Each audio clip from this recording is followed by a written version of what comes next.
La bala, que atravesó la niebla y mi alma. Hay momentos en la vida de un hombre en los que el silencio pesa más que 1000 palabras, en los que la niebla no solo cubre el campo de batalla, sino también tu propia conciencia. Yo viví uno de esos momentos a 1500 metros de distancia de mi objetivo, con el dedo tembloroso sobre el gatillo, escuchando a mi comandante gritar por el radio que 100 sombras nos acechaban en la bruma, 100 enemigos, 100 razones para morir, y una sola bala en mi rifle que podría cambiar el destino de todos nosotros. Pero esta historia no comienza ahí, en aquel campo de niebla en las montañas de los Balcanes.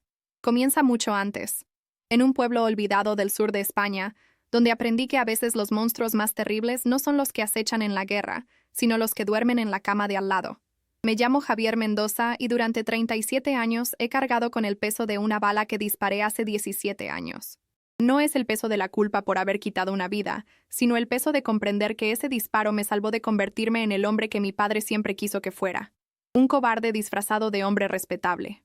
Verás, crecer en un hogar donde el miedo se sirve en la mesa junto con el pan es aprender a caminar en silencio, a respirar sin hacer ruido, a desaparecer incluso cuando estás presente. Mi padre, Manuel Mendoza, era un hombre que medía 1,80 m, pero cuya sombra se extendía por toda la casa como una mancha de aceite imposible de limpiar. Trabajaba en la fábrica de aceitunas del pueblo. Llegaba a casa con ese olor amargo adherido a su piel y sus humores tan volátiles como el aceite hirviendo en las prensas donde trabajaba. Mi madre, Lucía, era una mujer pequeña de manos agrietadas que había aprendido a predecir las tormentas de mi padre por el sonido de sus pasos en la entrada.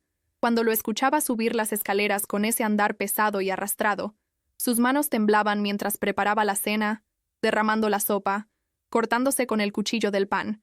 Yo tenía 7 años la primera vez que entendí que el amor no era lo que veía en esa casa. Fue una noche de invierno cuando mi padre llegó después de haber bebido en el bar con sus compañeros de la fábrica. El olor a anís se mezclaba con el de las aceitunas rancias y supe, incluso antes de que él abriera la boca, que esa noche sería diferente. ¿Qué mierda es esto?, rugió mi padre, tirando el plato de lentejas contra la pared. El impacto sonó como un disparo y yo me encogí en mi silla, tratando de hacerme invisible. Llevo todo el puto día trabajando como un animal para que me sirvas esta basura. Mi madre se quedó paralizada junto a la estufa, con el cucharón todavía en la mano, goteras de caldo cayendo al suelo como lágrimas. Manuel, por favor, es lo que hay. El dinero que me diste apenas alcanzó para... No terminó la frase porque la mano de mi padre ya había volado hacia su rostro. El sonido del golpe resonó en mis oídos durante días, semanas, años. Todavía hoy, cuando escucho una palmada fuerte, mi cuerpo se tensa involuntariamente como si esperara que el siguiente golpe fuera para mí. Esa noche me escondí debajo de mi cama, presionando mis manos contra los oídos, pero no había forma de bloquear los sonidos que venían de la habitación de mis padres. Los gritos de mi madre, los insultos de mi padre, el crujido de los muebles siendo empujados. Cerré los ojos con tanta fuerza que vi estrellas detrás de mis párpados, y me prometí a mí mismo que algún día sería lo suficientemente fuerte para detenerlo.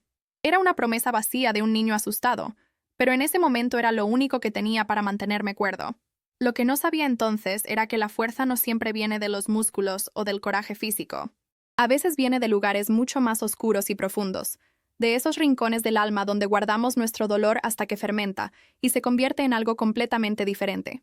Crecí en ese ambiente como una planta creciendo en tierra envenenada, retorcida y buscando desesperadamente cualquier rayo de luz. La escuela era mi refugio, no porque me gustara estudiar particularmente, sino porque cada minuto en ese edificio destartalado era un minuto menos en casa. Mis profesores probablemente pensaban que era un niño difícil, siempre callado, siempre en las esquinas, con esa mirada que los niños maltratados desarrollan, esa capacidad de estar físicamente presente pero emocionalmente en otro lugar completamente diferente. El único maestro que pareció ver algo más allá de mi silencio fue el señor Ramírez, un veterano de la guerra civil que enseñaba historia con una pasión que hacía que incluso los eventos más antiguos parecieran estar sucediendo en ese preciso momento. Javier, me dijo un día después de clase, cuando yo me quedaba deliberadamente hasta el último momento posible antes de tener que irme a casa, tienes algo dentro que los demás niños no tienen. Una especie de fuego frío, si eso tiene sentido. No tenía sentido en ese momento, pero asentí de todas formas porque el señor Ramírez era el único adulto en mi vida que me hablaba como si mis pensamientos importaran. Algún día ese fuego va a explotar de alguna manera, Solo espero que cuando lo haga estés apuntando en la dirección correcta. Se tocó la cicatriz que tenía en el cuello. Un recuerdo de una bala que casi le cuesta la vida durante el sitio de Madrid. La guerra te enseña que hay diferentes tipos de valor. Está el valor de los cobardes, que pelean porque tienen miedo de parecer débiles. Y está el valor de los hombres de verdad, que pelean para proteger algo que vale más que ellos mismos. Esas palabras se quedaron conmigo, aunque no las entendería completamente hasta muchos años después, cuando estuviera acostado en posición de francotirador en una montaña congelada, con 100 enemigos acechando en la niebla y el destino de mi pelotón dependiendo de mi capacidad para hacer un disparo imposible. Pero antes de llegar a ese momento, tuve que sobrevivir a mi adolescencia, que fue como navegar a través de un campo minado emocional, donde cada día presentaba nuevas formas en las que mi padre podía recordarme que yo no era suficiente. No era lo suficientemente fuerte cuando dejaba que los niños del colegio me empujaran. No era lo suficientemente inteligente cuando traía calificaciones que no eran perfectas. No era lo suficientemente hombre cuando me encontró llorando después de que nuestro perro, Canelo, fuera atropellado por un camión en la carretera. Los hombres no lloran, me dijo, su aliento apestando a alcohol barato y amargura. Especialmente no por un maldito chucho. Me agarró de la camisa y me levantó hasta que mis pies apenas tocaban el suelo. ¿Quieres ser un maricón toda tu vida? ¿Quieres que el pueblo entero se ría de ti? Lo miré a los ojos en ese momento, y vi algo que me heló la sangre más que cualquier insulto que pudiera lanzarme. Vi miedo. Mi padre, este hombre que había dominado mi existencia con su violencia y su rabia, tenía miedo. Miedo de que yo fuera débil, sí, pero más que eso, miedo de que mi debilidad de alguna manera reflejara la suya propia. Miedo de que si yo no era el hijo que él necesitaba que fuera, eso significaba que él había fallado como padre. Y Manuel Mendoza no podía permitirse fallar en nada, no cuando cada día en esa fábrica le recordaba que él no era más que un engranaje reemplazable en una máquina que no se detendría ni siquiera si él dejara de existir. Mi madre me encontró esa noche en el cobertizo donde habíamos enterrado a Canelo, cavando en la tierra fría con mis manos desnudas, porque necesitaba hacer algo, cualquier cosa, para canalizar el dolor que amenazaba con ahogarme. «Javi», susurró, arrodillándose junto a mí en la tierra húmeda, sin importarle que su vestido se manchara. «No lo escuches. Tu padre. Él no siempre fue así. Cuando nos conocimos era diferente. Tenía sueños, esperanzas». Pasó su mano por mi cabello, un gesto tan raro de afecto físico en nuestra casa que casi me hizo llorar de nuevo. Pero la vida lo fue moliendo poco a poco, como las aceitunas en la prensa, hasta que solo quedó el aceite amargo. No dejes que te haga lo mismo. No dejes que te convierta en él. Era fácil decirlo, pero ¿cómo evitas convertirte en tu padre cuando su voz es la que resuena en tu cabeza cada vez que enfrentas una decisión? ¿Cuando sus puños son el modelo de masculinidad que has conocido toda tu vida? Pasé mis años de adolescencia en una batalla constante entre convertirme en él o desaparecer completamente. La solución temporal que encontré fue el alcohol, esa vieja trampa que captura a tantos hijos de padres violentos. Empecé bebiendo el vino barato que robaba de la despensa cuando mis padres estaban peleando, solo lo suficiente para adormecer los bordes afilados de mi realidad. Para cuando cumplí 17 años, estaba bebiendo lo suficiente como para que el señor Ramírez me detuviera después de clase con esa mirada de preocupación que me hacía sentir peor que cualquier golpe de mi padre. «Te estás matando lentamente, hijo», me dijo, sin rodeos ni juicios en su voz. «Y lo peor es que estás haciendo exactamente lo que tu padre hace. Ahogar tu dolor en una botella en lugar de enfrentarlo». Me quería defender, decirle que no tenía idea de lo que era vivir en mi casa, pero las palabras murieron en mi garganta porque sabía que tenía razón. Estaba replicando los patrones de mi padre con una precisión que me aterrorizaba. «Escucha, Javier. Tengo contactos en el ejército. Buenos hombres que le deben algunos favores a un viejo soldado. Si realmente quieres escapar de aquí, si quieres encontrar algo que valga la pena pelear, puedo ayudarte a alistarte, pero tienes que estar completamente sobrio para hacerlo, y tienes que estar seguro de que es lo que quieres». ¿Era lo que quería? No lo sabía. Lo único que sabía con certeza era que si me quedaba en ese pueblo un día más, terminaría siendo una copia al carbón de Manuel Mendoza, trabajando en esa misma fábrica, llegando a casa con el mismo olor amargo, descargando mi frustración en alguna mujer desafortunada y algún niño asustado. Esa visión me aterrorizaba más que cualquier campo de batalla. Así que tomé la decisión que cambiaría el curso de mi vida. A las 2 semanas de cumplir 18 años, con una mochila que contenía todo lo que poseía en el mundo, y una carta de recomendación del señor Ramírez, me presenté en la oficina de reclutamiento en la ciudad más cercana. El sargento que me entrevistó era un hombre de 40 y tantos años con cicatrices que contaban historias que su boca nunca revelaría. ¿Por qué quieres unirte al ejército, hijo?, me preguntó, sus ojos evaluándome como si pudiera leer mi historial completo en mi postura y expresión. La verdad se me escapó antes de que pudiera censurarla. Porque quiero aprender a pelear de la manera correcta. No como mi padre, que solo sabe golpear a personas que no pueden defenderse. Quiero aprender a proteger en lugar de destruir. El sargento asintió lentamente, como si mi respuesta hubiera confirmado algo que ya sospechaba. La mayoría de los chicos que vienen aquí están huyendo de algo. Novia embarazada, antecedentes penales, deudas. Muy pocos tienen la honestidad de admitir que están huyendo de sí mismos. Se recostó en su silla y me estudió durante un largo momento. El ejército no va a arreglar lo que está roto dentro de ti, Mendoza, pero te dará las herramientas para construir algo nuevo con los pedazos, si estás dispuesto a trabajar para ello. Firmé los papeles ese mismo día, y una semana después estaba en un autobús hacia el campo de entrenamiento básico en el norte de España. No le dije adiós a mi padre. Ni siquiera lo busqué antes de irme. Pero sí fui a ver a mi madre una última vez, en el mercado donde trabajaba 3 veces por semana vendiendo verduras. Cuando me vio acercarme con mi mochila y mi nuevo corte de pelo militar, sus ojos se llenaron de lágrimas que no se permitió derramar en público. Ya era hora. Fue todo lo que dijo, pasándome un sobre arrugado con algunos billetes adentro. No es mucho, pero es lo que pude ahorrar. No le digas a tu padre.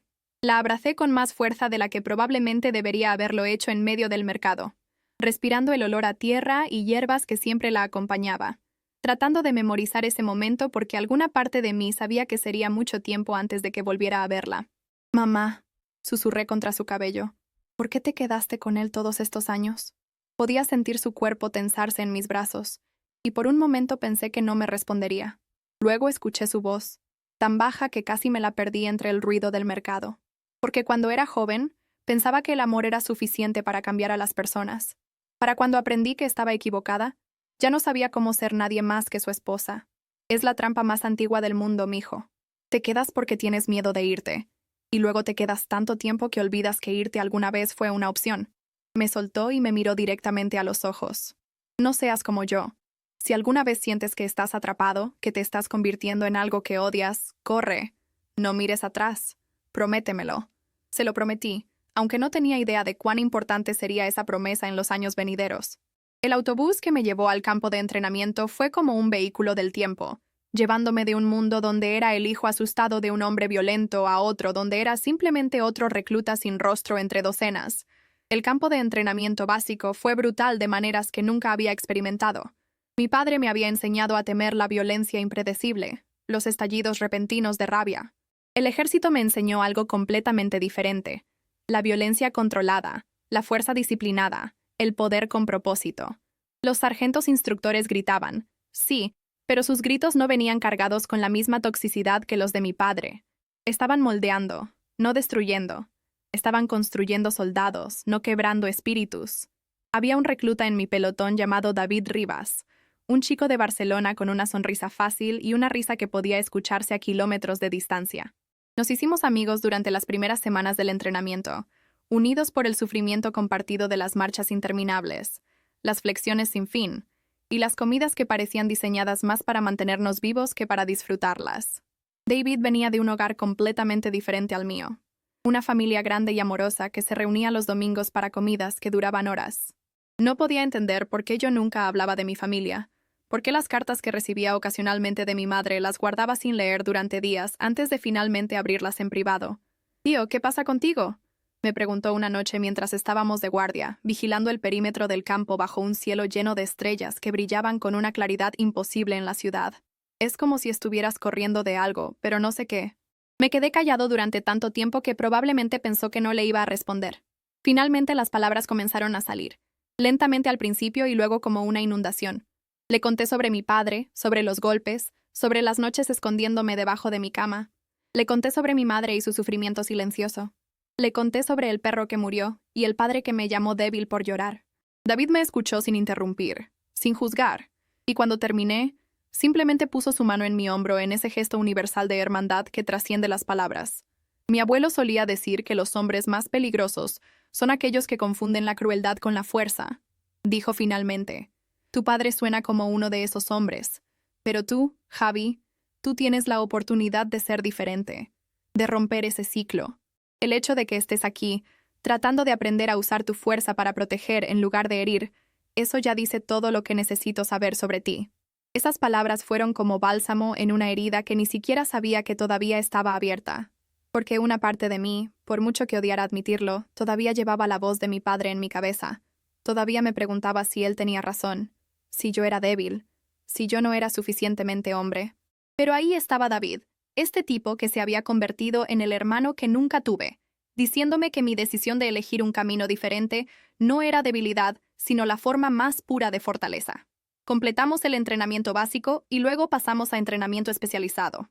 Yo había mostrado aptitud para el tiro de precisión durante las calificaciones de armas, una habilidad natural para calcular distancias, compensar el viento, controlar mi respiración.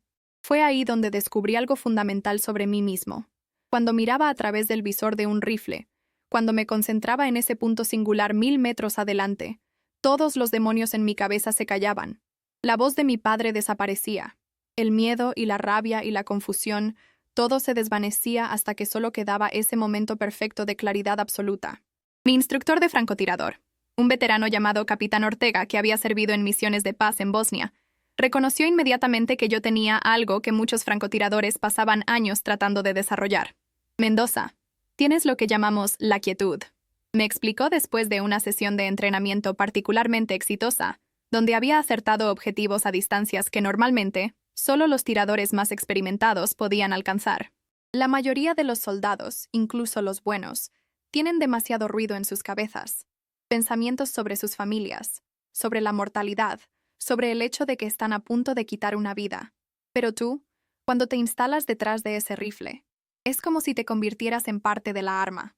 No hay duda, no hay vacilación, solo enfoque puro. Se detuvo y me miró con una intensidad que me hizo sentir como si estuviera siendo evaluado en un nivel más profundo.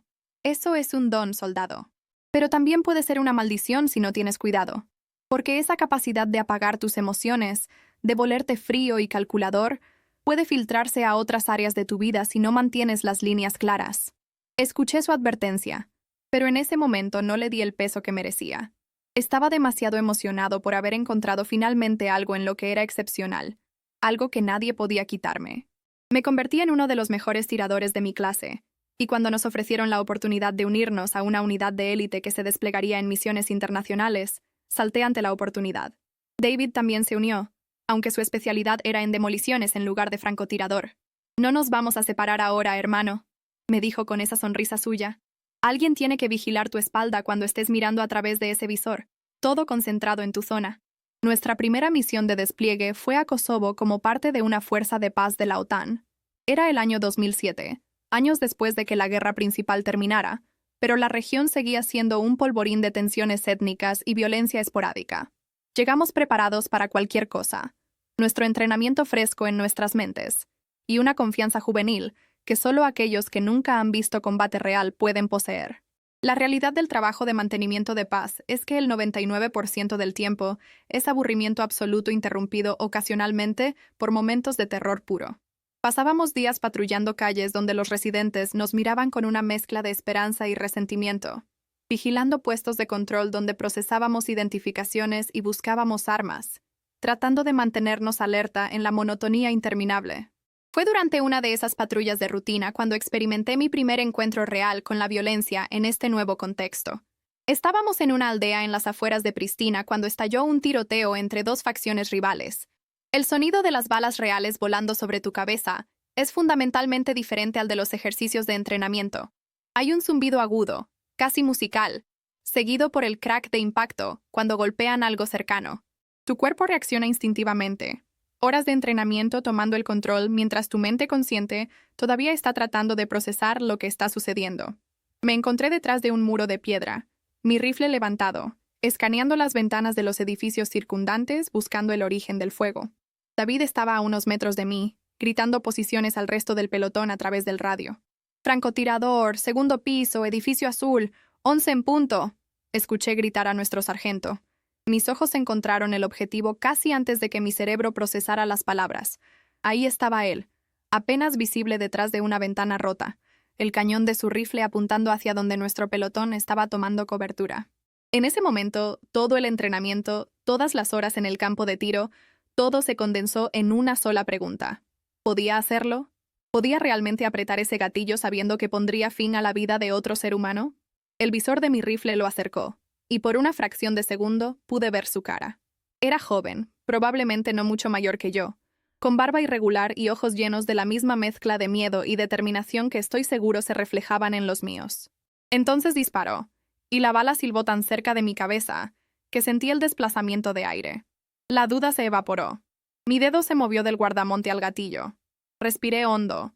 Lo solté a la mitad del camino. Encontré ese punto de quietud perfecta que el capitán Ortega me había enseñado a buscar. Apreté. El retroceso del rifle se sintió familiar, reconfortante casi en su predictibilidad. A través del visor, vi el impacto. El hombre se desplomó fuera de vista. No hubo drama, no hubo momento de contemplación. Fue clínico, rápido, final. El tiroteo continuó por otros 20 minutos antes de que los atacantes se dispersaran, dejando atrás 3 cuerpos, incluyendo el del hombre que yo había matado. Cuando el polvo se asentó y la adrenalina comenzó a desvanecerse, esperaba sentir algo. Culpa, horror, remordimiento. Lo que sentí en cambio fue algo mucho más perturbador. Nada. David me encontró después, mientras estábamos asegurando el perímetro. Buen tiro, hermano. Probablemente salvaste vidas hoy. Asentí, pero las palabras se sentían huecas. Esa noche, acostado en mi litera en la base, mirando el techo en la oscuridad, finalmente procesé lo que había hecho. Había quitado una vida, no en defensa propia directa, sino en ese área gris ambigua donde él o nosotros se convierte en la única justificación que necesitas. Traté de sentir remordimiento, de conjurar alguna crisis moral, pero la verdad era que la parte de mí que el capitán Ortega había identificado, esa capacidad de apagar mis emociones y volverme perfectamente frío, se había activado exactamente como estaba diseñada. Y eso me aterrorizaba porque me recordaba demasiado a mi padre, a su capacidad de infligir violencia sin un aparente pensamiento posterior. Escribí a mi madre esa noche, una carta que nunca envié, tratando de explicar cómo me sentía. Mamá, hoy me convertí en el tipo de hombre que siempre temí ser. No como papá exactamente, porque no lastimé a alguien inocente, pero descubrí que tengo esa misma capacidad de desconectar, de hacer lo que sea necesario, sin sentir realmente el peso de ello. ¿Eso me hace un monstruo? ¿O simplemente me hace un soldado? No sé la diferencia. La carta se quedó doblada en mi mochila durante meses, junto con todas las otras cosas que quería decir, pero no podía encontrar las palabras correctas. Los meses que siguieron a ese primer disparo fueron una especie de bautismo de fuego emocional. Participé en más operaciones, hice más disparos, vi más violencia. Cada vez se volvía un poco más fácil, un poco más rutinario. Eso era lo que realmente me asustaba. No la violencia en sí misma, sino cómo me estaba volviendo inmune a ella. Fue David quien finalmente me sacó de esa espiral descendente. Habíamos estado bebiendo una noche después de una misión particularmente difícil, algo que oficialmente no estábamos supuestos a hacer, pero que todos hacíamos de todos modos. Yo estaba más borracho de lo que había estado en meses, y las palabras comenzaron a derramarse sin mi permiso. ¿Sabes qué es lo jodido, David? Que soy bueno en esto. Realmente bueno. Y no sé si eso es algo de lo que debería estar orgulloso o asustado. David, que estaba mucho más sobrio que yo a pesar de haber bebido tanto, me miró con esa seriedad que raramente mostraba. Javi, escúchame. Ser bueno en matar no te hace un monstruo. Disfrutarlo sí. ¿Disfrutas esto? ¿Sientes placer cuando jalas ese gatillo? La pregunta me golpeó como un puñetazo en el estómago porque me obligó a realmente examinar mis sentimientos. No, admití finalmente. No disfruto, pero tampoco lo odio. Es solo algo que hago, como respirar. David asintió lentamente. Entonces todavía hay esperanza para ti. Los tipos que debes vigilar son los que empiezan a buscar excusas para tomar el disparo, los que empiezan a ver a las personas como objetivos en lugar de seres humanos. Mientras sigas viendo la humanidad en el otro lado de ese visor, mientras sigas cuestionándote, estás bien. Sus palabras se convirtieron en mi ancla durante los próximos años. Cada vez que sentía que me estaba volviendo demasiado cómodo con la violencia, recordaba esa conversación y me obligaba a ver la humanidad en mis objetivos, a recordar que cada disparo que hacía terminaba la vida de alguien que probablemente tenía una familia, esperanzas, sueños, miedos, igual que yo. Nuestro despliegue en Kosovo terminó después de 6 meses, y regresamos a España para entrenamiento adicional y un breve descanso. Visité a mi madre durante ese tiempo, mi primera vez de regreso al pueblo desde que me había ido. El lugar se veía más pequeño, más gris de lo que recordaba. Mi padre todavía trabajaba en la misma fábrica, todavía llegaba a casa con el mismo olor amargo y los mismos humores volátiles. Cuando lo vi en la calle, pasando frente a uno de los bares locales, ni siquiera me reconoció al principio. Había cambiado mucho en esos meses. Mi cuerpo transformado por el entrenamiento militar, mi postura más recta, mi mirada más dura. Cuando finalmente me identificó, vi algo en sus ojos que nunca había visto antes. Incomodidad. Quizás incluso algo parecido al miedo. «Así que volviste», dijo, su voz llevando esa misma osquedad de siempre, pero sin el mismo poder sobre mí. «Convertido en soldadito. ¿Crees que eso te hace un hombre?» Antes, esas palabras me habrían encogido. Me habrían hecho sentir pequeño e inadecuado. Ahora simplemente lo miré. Este hombre que había dominado mi infancia con su violencia, y lo vi por lo que realmente era. Un hombre pequeño, tratando de sentirse grande, lastimando a los que no podían defenderse. «No, papá», respondí tranquilamente. «No creo que llevar un uniforme me haga un hombre. Pero aprender a usar mi fuerza para proteger en lugar de destruir, eso es un comienzo». Lo dejé ahí parado en la calle, su boca abierta en shock, probablemente la primera vez en su vida que alguien le había respondido sin miedo. Mi madre me esperaba en casa con una comida que había pasado todo el día preparando. Todos mis platos favoritos de la infancia dispuestos en la mesa como si fuera una celebración. «Te ves diferente, mijo», me dijo, estudiando mi rostro mientras comíamos. «Más duro. Espero que no sea solo en el exterior». Le conté lo que pude sobre mi tiempo en Kosovo, editando cuidadosamente las partes sobre el combate real y la violencia. No necesitaba cargarla con esos detalles, pero le conté sobre David, sobre los amigos que había hecho, sobre cómo el ejército me había dado una familia elegida que se sentía más real que la que había nacido en ella. Vi lágrimas formar en sus ojos mientras hablaba, y por un momento pensé que había dicho algo malo. «No estoy triste, Javi», explicó, limpiándose los ojos con el dorso de su mano. «Estoy aliviada. Tenía tanto miedo de que el ejército te convirtiera en alguien más violento, más como tu padre, pero en cambio, parece haberte dado lo que más necesitabas, un propósito y una dirección». Pasamos 3 días juntos antes de que tuviera que volver a la base. 3 días que se sintieron como una despedida más permanente de lo que ninguno de nosotros quería admitir. El día antes de irme, mi madre me dio una pequeña medalla de San Miguel Arcángel, el patrono de los soldados. «No soy una mujer muy religiosa», me dijo mientras la colocaba en mi mano, «pero si hay algo o alguien ahí arriba vigilando, espero que te mantenga a salvo».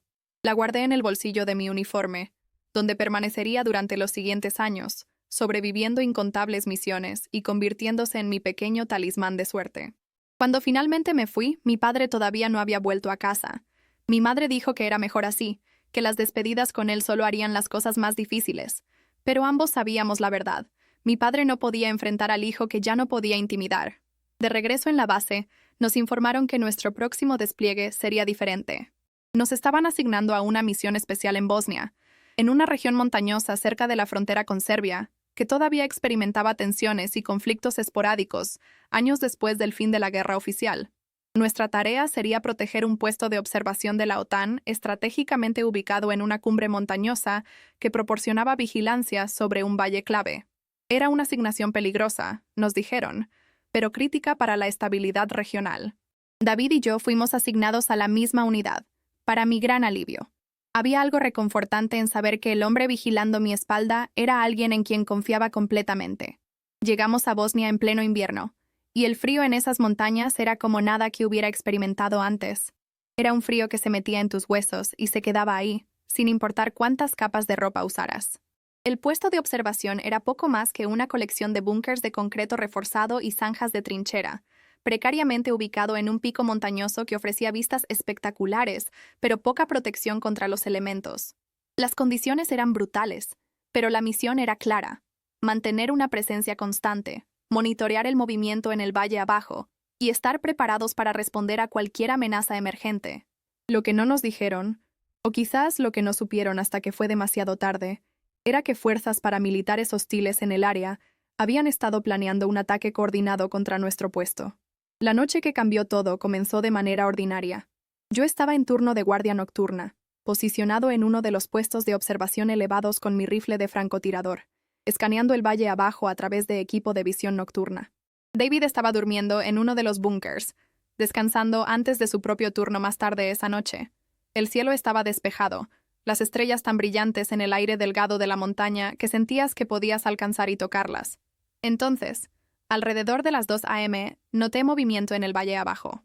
Al principio pensé que podrían ser animales, ciervos o lobos, que todavía vagaban por esas montañas. Pero mientras enfocaba mejor con mi visor, vi que eran figuras humanas, docenas de ellas, moviéndose en formación táctica hacia nuestra posición. Inmediatamente llamé por radio al comando, informando lo que había visto. Tenemos movimiento no autorizado, aproximadamente 40 a 50 contactos, acercándose desde el noroeste. La respuesta vino de nuestro comandante, el capitán Ruiz, un veterano de 20 años que había visto más combate que todos nosotros juntos. Confirmado, Mendoza. Estamos elevando la alerta. Mantén tu posición y continúa reportando. El puesto explotó en actividad mientras todos se despertaban y tomaban sus posiciones de combate. David apareció a mi lado momentos después, su equipo de demoliciones listo por si necesitábamos cerrar los accesos a nuestra posición. ¿Qué tan mal se ve?, preguntó, su voz calmada pero tensa. Mal, respondí honestamente. Nos superan en número al menos 4-1, y tienen la ventaja de estar atacando desde múltiples direcciones. Los siguientes 20 minutos fueron un caos de preparativos, mientras nos atrincherábamos para el ataque inminente. Y entonces comenzó. El silencio de la noche de montaña fue destrozado por el sonido de fuego de armas automáticas mientras las fuerzas hostiles abrieron fuego contra nuestra posición. Tracers iluminaban la oscuridad como fuegos artificiales mortales, y el sonido de las balas impactando contra el concreto y la piedra era ensordecedor. Devolvimos el fuego, pero era claro desde el principio que estábamos en serios problemas. Los atacantes habían planeado bien su asalto, usando el terreno para acercarse desde múltiples ángulos mientras mantenían fuego de supresión constante sobre nuestras posiciones. «Necesitamos apoyo aéreo», gritó el capitán Ruiz por el radio. «Ahora». Pero la respuesta que recibió no fue la que esperábamos. «El apoyo aéreo está a 30 minutos de distancia. Las condiciones climáticas están haciendo difícil el vuelo. Mantengan su posición». 30 minutos. Podría también haber dicho 30 horas por lo imposible que parecía sobrevivir tanto tiempo bajo este nivel de ataque. Pero no teníamos opción excepto intentarlo. Me instalé en mi posición de francotirador, forzando la calma a pesar del caos que me rodeaba. A través de mi visor, comencé a identificar objetivos, priorizando aquellos que parecían estar dirigiendo el ataque o cargando armas más pesadas. Disparo, recarga, respira, disparo otra vez. El ritmo se volvió casi meditativo a pesar de la locura circundante. Cada vez que apretaba el gatillo, veía a un atacante caer, pero siempre parecía haber otro para tomar su lugar. Estábamos aguantando, pero apenas, y todos sabíamos que era solo cuestión de tiempo antes de que nuestras defensas fueran sobrepasadas. Entonces llegó el momento que se grabaría en mi memoria para siempre.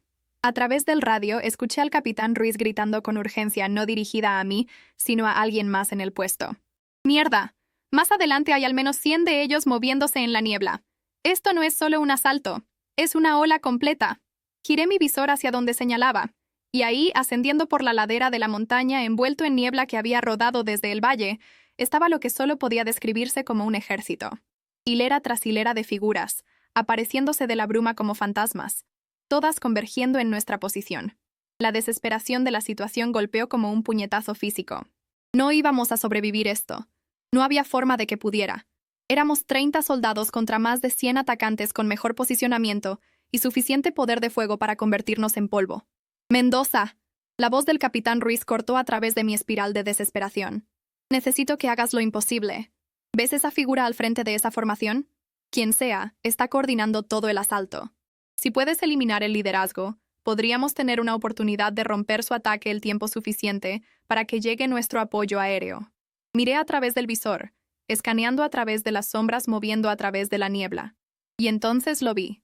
Una figura ligeramente adelante de los otros, haciendo gestos y claramente dando órdenes. Pero la distancia. Hice el cálculo rápidamente en mi cabeza. 1500 metros, posiblemente más. Condiciones de viento impredecibles debido al terreno de montaña. Niebla limitando la visibilidad. Objetivo móvil. Era un disparo que normalmente solo intentarías en condiciones perfectas con múltiples oportunidades para ajustar. Aquí tendría una oportunidad, tal vez dos si tenía suerte, antes de que el objetivo desapareciera en la niebla o detrás de la cobertura. Es un disparo imposible, señor, respondí, mi voz más tranquila de lo que me sentía. El capitán Ruiz se rió, un sonido completamente sin humor. Mendoza, estamos todos muertos de todos modos si no haces algo. Al menos esta manera morimos peleando y tal vez, solo tal vez, le compres a algunos de estos chicos el tiempo suficiente para salir vivos. Tenía razón, por supuesto. No había buenas opciones, solo grados de desesperación.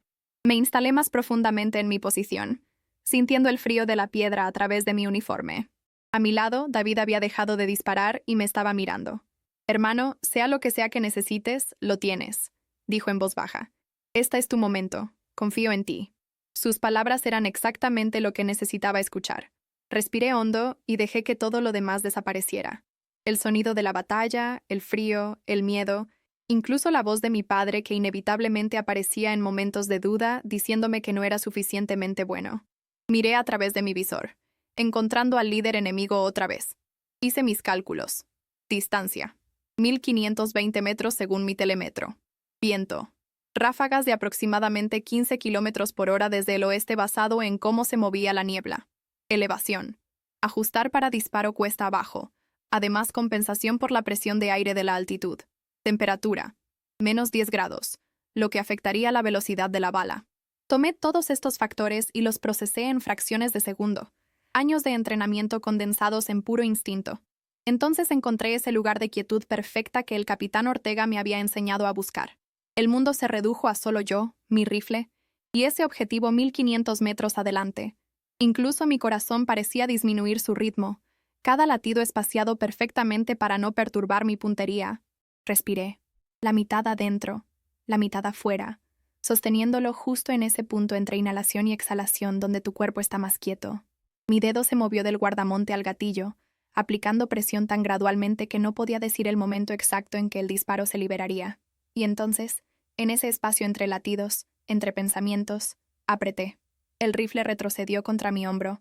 El sonido del disparo cortó a través del ruido de la batalla circundante. Y entonces vino la espera más larga de mi vida, los segundos que tomó para que esa bala viajara 1500 metros a través del aire frío de la montaña, luchando contra el viento y la gravedad, y todas las otras fuerzas conspirando para lanzarla fuera del curso. A través de mi visor, miré y esperé, apenas respirando. Y entonces lo vi. El líder enemigo se tambaleó, sus brazos se agitaron de manera rara, y luego se desplomó.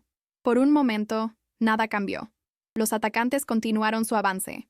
Entonces, lentamente, su formación comenzó a romperse. Los soldados cerca de donde su líder había caído vacilaron, mirando alrededor confundidos. Las órdenes dejaron de fluir. La coordinación del ataque comenzó a deshacerse. «¡Mendoza! ¡Maldita sea! ¡Lo hiciste!», gritó David, golpeándome en la espalda con suficiente fuerza para casi hacerme caer de mi posición. A través del radio, escuché al capitán Ruiz gritando órdenes renovadas. «¡Presionen! Están perdiendo cohesión. Mantengan el fuego sobre ellos». Lo que siguió fue una batalla feroz pero notablemente más organizada. Sin su liderazgo coordinando el asalto, las fuerzas enemigas comenzaron a retroceder, su ventaja numérica neutralizada por su falta de coordinación.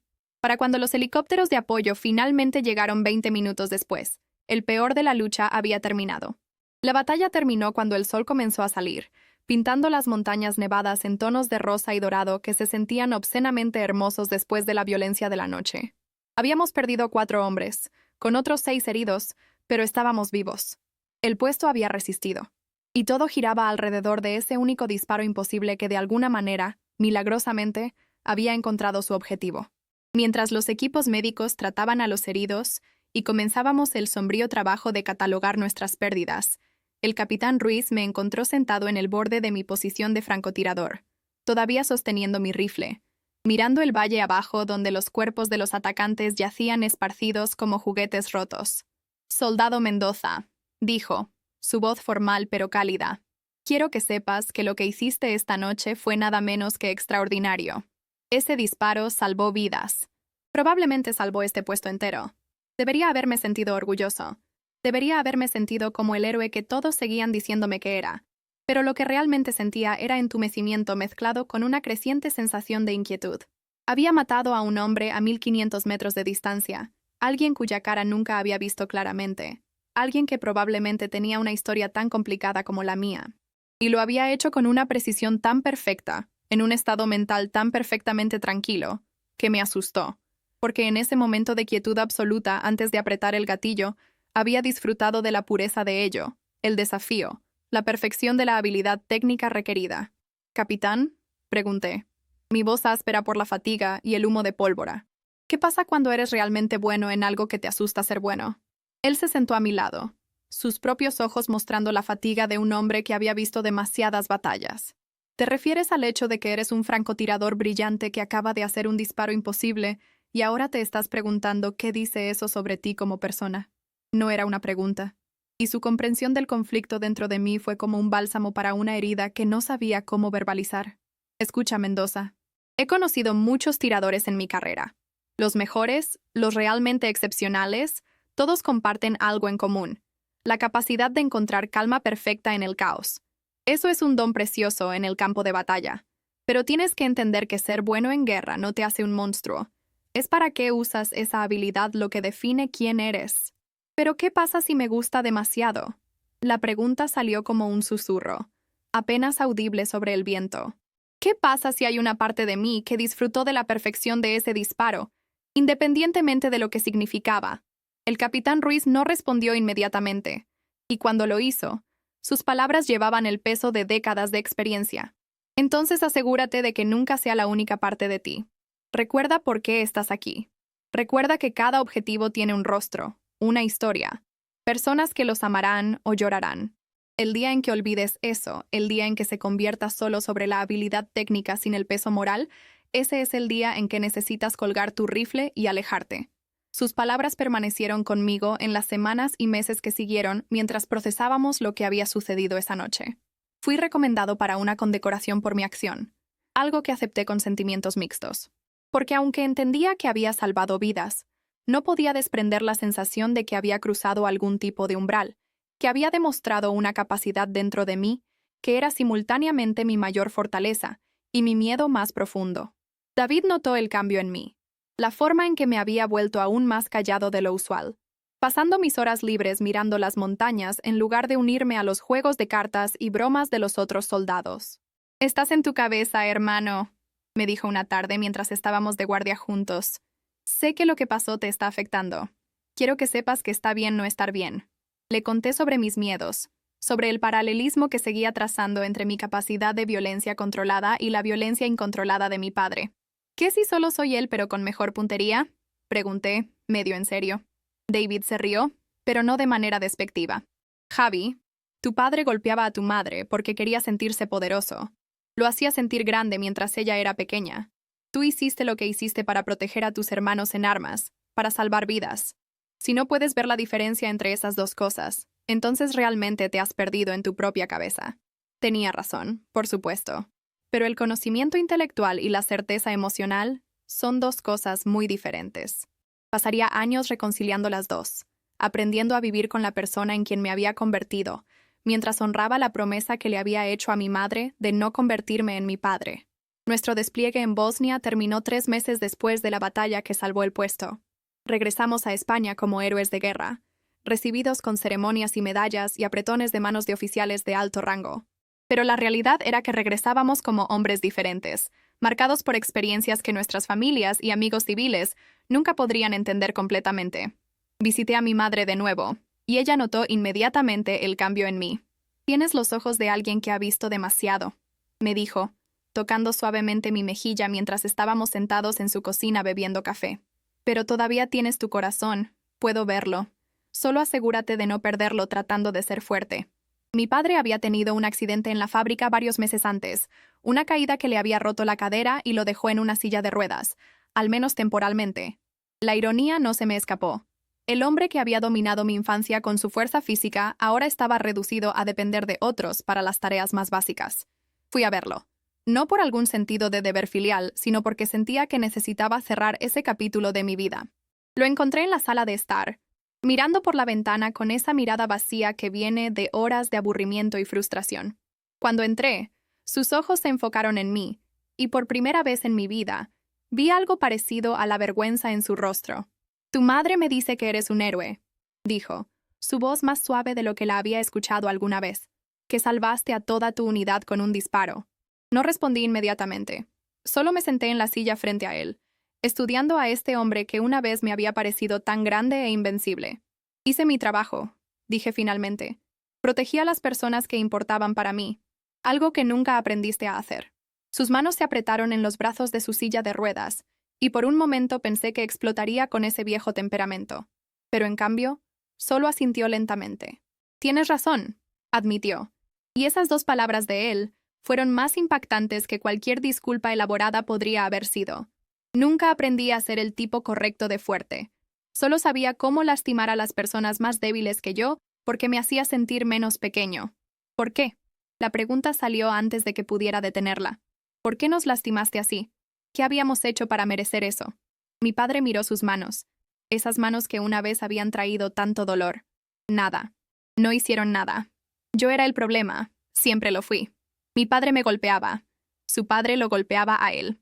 Pensé que así eran las cosas, que así era como los hombres mantenían el orden en sus hogares.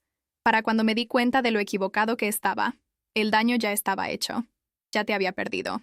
Ya había roto a tu madre. Sus ojos se encontraron con los míos, y vi en ellos un reflejo de mi propio dolor. No estoy pidiendo perdón. No merezco eso. Solo quiero que sepas que todo lo que hice, toda la rabia que descargué sobre ti, no tenía nada que ver contigo, y todo que ver con mi propia cobardía. Debería haberme sentido satisfecho por esa admisión, por finalmente escuchar a mi padre reconocer lo que nos había hecho. Pero lo que sentí en cambio fue una profunda tristeza por todos los años desperdiciados, por el padre que podría haber tenido, y el hijo que él podría haber conocido si solo hubiera encontrado la fuerza para romper el ciclo antes. «No te perdono», le dije, mi voz firme pero no cruel. «No sé si alguna vez podré, pero acepto tu responsabilidad, y te respeto por finalmente admitir la verdad». Me levanté para irme, pero me detuve en la puerta y lo miré por encima de mi hombro. «Yo rompí el ciclo, papá. Aprendí a usar mi fuerza para proteger en lugar de destruir. Ojalá hubieras podido hacer lo mismo». Salí de esa casa por última vez, sintiendo como si un peso hubiera sido levantado de mis hombros. No era perdón, no era reconciliación, pero era algo igualmente importante. Cierre. Entendía ahora que mi padre no era un monstruo único, sino un hombre roto por su propio trauma, perpetuando un ciclo de violencia que probablemente se remontaba a generaciones. ¿Y yo? Al elegir un camino diferente, había roto ese ciclo no solo por mí, sino por cualquier hijo que pudiera tener algún día. Los años que siguieron fueron un periodo de transición. Serví otros 3 años en el ejército, participando en varias misiones pero nunca enfrentando otra situación tan extrema como aquella noche en las montañas de Bosnia. Eventualmente, tomé la decisión de no volver a alistarme cuando mi término terminó. No era que ya no creyera en la misión o que temiera el combate. Era simplemente que sentía que había aprendido lo que necesitaba aprender del ejército, y quedarme más tiempo me arriesgaba a perder esa humanidad que tanto había luchado por mantener. David dejó el servicio al mismo tiempo, y juntos nos mudamos a Barcelona, decidiendo construir vidas civiles juntos de la misma manera que habíamos servido juntos. Usamos nuestros beneficios de veteranos para inscribirnos en la universidad, ambos estudiando trabajo social con un enfoque en ayudar a otros veteranos a hacer la transición a la vida civil. Era trabajo que se sentía significativo, que permitía que las habilidades que habíamos desarrollado, nuestra capacidad de mantener la calma bajo presión, nuestra comprensión del trauma, se usaran para ayudar en lugar de lastimar. Conocí a mi esposa, Elena, durante mi 2º año de universidad. Ella era profesora de literatura que había pasado años trabajando con refugiados, enseñando español a personas que huían de la violencia en otros países. Entendía el trauma de una manera que pocas personas civiles lo hacían, y nunca presionó cuando yo no estaba listo para hablar sobre mi tiempo en el ejército. Nuestra relación se desarrolló lentamente, construida sobre una base de confianza y respeto mutuo, en lugar de pasión apasionada. Me enseñó que el amor no tenía que parecerse a lo que había visto en la casa de mis padres, que podía ser algo gentil y nutritivo en lugar de volátil y destructivo. Cuando finalmente le conté sobre mi infancia, sobre mi padre y las cicatrices que todavía llevaba, ella me sostuvo, y me dejó llorar por primera vez en años. Saber de dónde vienes hace que admire aún más quién te has convertido, me dijo. Muchas personas usan su trauma como excusa para infligir dolor a otros. Tú elegiste el camino más difícil de sanar y romper el ciclo. Sus palabras resonaron con algo que el capitán Ruiz me había dicho años antes sobre usar mi fuerza para el bien en lugar del mal. Nos casamos en una ceremonia pequeña con David como mi padrino y mi madre como el único miembro de mi familia biológica presente. Mi padre había muerto 6 meses antes, su cuerpo finalmente dándose por vencido, después de años de abuso del alcohol y trabajo físico. No fui a su funeral, una decisión que algunos familiares distantes criticaron, pero que Elena apoyó completamente. No le debes tu dolor a las expectativas de otras personas, me había dicho. Ya hiciste las paces con él tanto como podías. Eso es suficiente. Elena y yo tuvimos 2 hijos, Miguel y Sofía, y con cada etapa de su crecimiento, me encontraba enfrentando nuevos aspectos de mi propio trauma. Cada vez que Miguel lloraba de niño, tenía que luchar conscientemente contra el impulso de sentirme frustrado o ver debilidad en sus lágrimas. Cada vez que Sofía desafiaba mis instrucciones durante su adolescencia, tenía que recordarme no responder con la misma rabia que mi padre había mostrado ante el desafío. Pero lo más importante, tenía que enseñarles sobre la fuerza de una manera que mi padre nunca hizo. Cuando Miguel tenía 7 años, la misma edad que yo tenía cuando recibí ese primer golpe que dejó una marca permanente en mi alma, vino a casa de la escuela con un ojo morado. Mi primera reacción fue pura rabia paternal, lista para marchar a esa escuela y confrontar a quien lo había lastimado. Pero Elena me detuvo. Su mano en mi brazo, un recordatorio gentil de respirar y pensar antes de reaccionar. Hablemos con él primero, dijo. Así que nos sentamos con Miguel, y él nos contó a través de lágrimas cómo un niño mayor lo había estado intimidando, cómo finalmente había peleado de vuelta ese día y golpeó al otro niño, pero recibió un golpe en el proceso.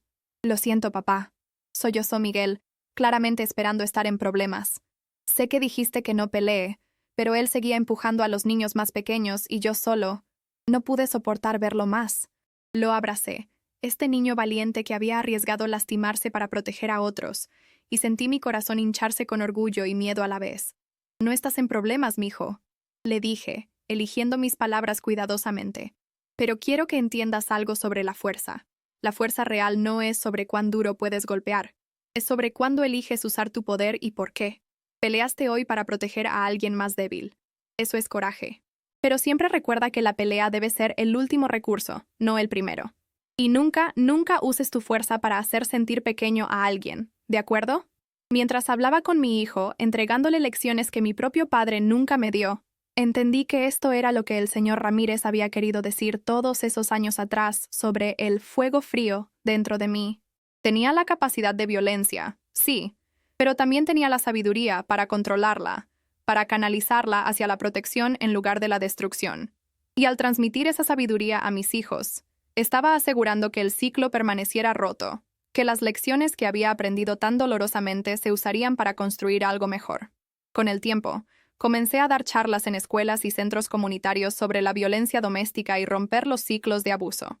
No era fácil pararse frente a extraños y revelar las partes más dolorosas de mi historia, admitir que el francotirador de élite que salvó a su pelotón con un disparo imposible fue una vez el niño asustado escondiéndose debajo de su cama, mientras su padre golpeaba a su madre. Pero si mi historia podía ayudar incluso a una persona a reconocer el patrón y elegir un camino diferente, valía la incomodidad. En una de esas charlas, un joven en el público levantó su mano, su voz temblando mientras hacía su pregunta. ¿Cómo sabías que no te convertirías en tu padre? ¿Cómo sabías que romperías el ciclo en lugar de continuar? Era la pregunta que había luchado por años, la pregunta que todavía me mantenía despierto algunas noches cuando los viejos miedos se colaban. No lo sabía, respondí honestamente. Y si soy completamente sincero, todavía hay días en que me preocupo por ello. La diferencia es que elijo hacer el trabajo cada día para asegurarme de que no suceda. Elijo ser consciente de mis reacciones, de mi rabia. Elijo hablar sobre mi trauma en lugar de enterrarlo. Y más importante, elijo rodearme de personas que me responsabilizarán si empiezo a deslizarme hacia esos viejos patrones. Señalé a Elena, quien estaba sentada en el fondo de la sala. Mi esposa sabe toda mi historia.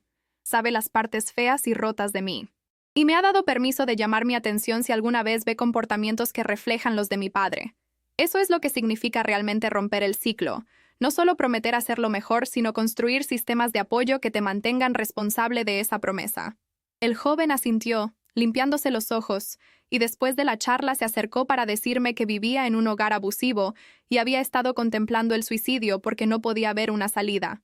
Pero escucharte, saber que alguien escapó y construyó algo mejor, me da esperanza de que quizás yo también pueda, dijo. Esa conversación se quedó conmigo. Un recordatorio de por qué era importante compartir incluso las partes más dolorosas de mi historia. Ahora, mientras escribo esto, han pasado 17 años desde esa noche en las montañas de Bosnia, cuando hice el disparo que cambió el curso de la batalla, y el de mi propia comprensión de mí mismo. Tengo 47 años, padre de 2 adolescentes increíbles, esposo de una mujer que me enseñó que el amor puede sanar incluso las heridas más profundas. Dirijo un centro para veteranos donde ayudamos a antiguos soldados a hacer la transición a la vida civil, a lidiar con el trauma, a encontrar propósito más allá del campo de batalla. David trabaja conmigo, y juntos hemos ayudado a cientos de veteranos a encontrar su camino de regreso a vidas significativas. La medalla de San Miguel Arcángel, que mi madre me dio, todavía descansa en mi escritorio. Un recordatorio de dónde vine, y la mujer que se mantuvo firme contra la tormenta, para asegurarse de que tuviera una oportunidad de escapar. Mi madre todavía vive, ahora en un pequeño apartamento cerca de nuestra casa, pasando sus días con sus nietos y finalmente viviendo sin miedo por primera vez en décadas. A veces me mira con una especie de asombro silencioso, como si no pudiera creer del todo que el niño asustado que una vez estuvo se convirtiera en el hombre que está parado frente a ella. El rifle que usé para hacer ese disparo imposible ahora está montado en una pared en mi oficina, no como trofeo, sino como recordatorio. Un recordatorio de que la fuerza es una herramienta, y como todas las herramientas, su valor depende enteramente de cómo la uses. Puede construir o destruir, proteger o herir, sanar o romper. Y quizás lo más importante, es un recordatorio de que todos llevamos cicatrices de nuestro pasado. Pero esas cicatrices no tienen que definir nuestro futuro. Puedo mirar atrás a ese niño de 7 años temblando debajo de su cama, escuchando a sus padres pelear, y sentir compasión por él sin dejar que su miedo controle al hombre en quien se convirtió. Puedo reconocer el trauma que dio forma a mi infancia sin usarlo como excusa para infligir trauma a otros. Puedo poseer tanto mi capacidad de violencia como mi compromiso de usarla solo en protección de otros. Esto es lo que significa romper el ciclo. No es negar de dónde vienes o pretender que el dolor nunca ocurrió. Es reconocerlo, aprender de él, y luego elegir conscientemente crear algo diferente. Es pararse en el borde de convertirte en tu padre y decidir dar un paso en otra dirección, incluso cuando ese paso te aterroriza. Para aquellos de ustedes leyendo esto que están luchando con su propio trauma, con su propio miedo de convertirse en las personas que los lastimaron, quiero que sepan, es posible romper el ciclo. No será fácil. Habrá días en que los viejos patrones se sienten inevitables, cuando la voz de tu abusador sea tan fuerte en tu cabeza que ahogar todo lo demás. Pero con trabajo, con apoyo, con voluntad de enfrentar las partes feas de tu historia, puedes construir algo nuevo. Puedes convertirte en la persona que necesitabas cuando eras más joven. Si hay algo que he aprendido de mi viaje, desde esa casa en un pueblo olvidado de España hasta las montañas de Bosnia y de regreso a una vida de propósito y sanación, es que nuestras peores experiencias pueden convertirse en nuestras mayores fortalezas si estamos dispuestos a hacer el trabajo de transformación. El disparo que hice hace 17 años salvó vidas, pero no fue la bala la que importó. Fue la decisión, hecha años antes de apretar ese gatillo, de ser alguien que usa su fuerza para proteger en lugar de destruir. Fue el compromiso de mantener mi humanidad incluso mientras aprendía el oficio de la violencia. Fue la promesa que le hice a mi madre, al señor Ramírez, a mí mismo, de que nunca me convertiría en mi padre. Ahora paso esa promesa a cualquiera que la escuche. Tú no eres tu trauma. No eres las cosas terribles que te sucedieron. No eres los patrones destructivos que viste modelados en tu infancia. Eres la suma de cada elección que haces después de entender esas cosas, cada decisión de elegir algo diferente, algo mejor. Y si estás leyendo esto y resuena contigo, si estás en tu propio viaje de sanar y romper ciclos, quiero invitarte a unirte a nuestra comunidad. Suscríbete a este canal donde compartimos historias de transformación, de personas que enfrentaron su oscuridad y eligieron crear luz. Porque juntos somos más fuertes que nuestros pasados. Juntos podemos construir un futuro donde la fuerza se define no por la capacidad de causar dolor, sino por el coraje de sanar y proteger. Y juntos podemos asegurarnos de que las próximas generaciones nunca tengan que esconderse debajo de sus camas, aterrorizadas del hombre que se supone debe protegerlas. El camino desde ese niño asustado hasta el hombre que soy hoy fue largo y lleno de momentos en los que fácilmente podría haber elegido un camino diferente, más oscuro. Pero cada vez que estuve en esa encrucijada, recordé que tenía una opción. Y esa elección, repetida miles de veces a lo largo de los años, es lo que rompió el ciclo. Es lo que me permitió convertir ese fuego frío del que habló el señor Ramírez en algo que construye en lugar de quemar. Así que sí, hice un disparo imposible hace 17 años que salvó vidas y cambió el curso de una batalla. Pero el disparo real, el que más importó, fue el que tomé mucho antes. La decisión de no convertirme en mi padre, de romper el ciclo, de construir algo mejor. Y ese es un disparo que cada uno de nosotros puede hacer, cada día, con cada elección que hacemos sobre quién queremos ser. Esta es mi historia. Esta es mi verdad. Y si resuena contigo, si ves algo de tu propia lucha en mis palabras, entonces únete a nosotros. Suscríbete. Sé parte de esta comunidad de guerreros cicatrizados que eligieron la sanación sobre la destrucción, el amor sobre el miedo, el futuro sobre el pasado, porque tu historia importa tanto como la mía. Y juntos, podemos asegurarnos de que esas historias terminen en esperanza en lugar de desesperación.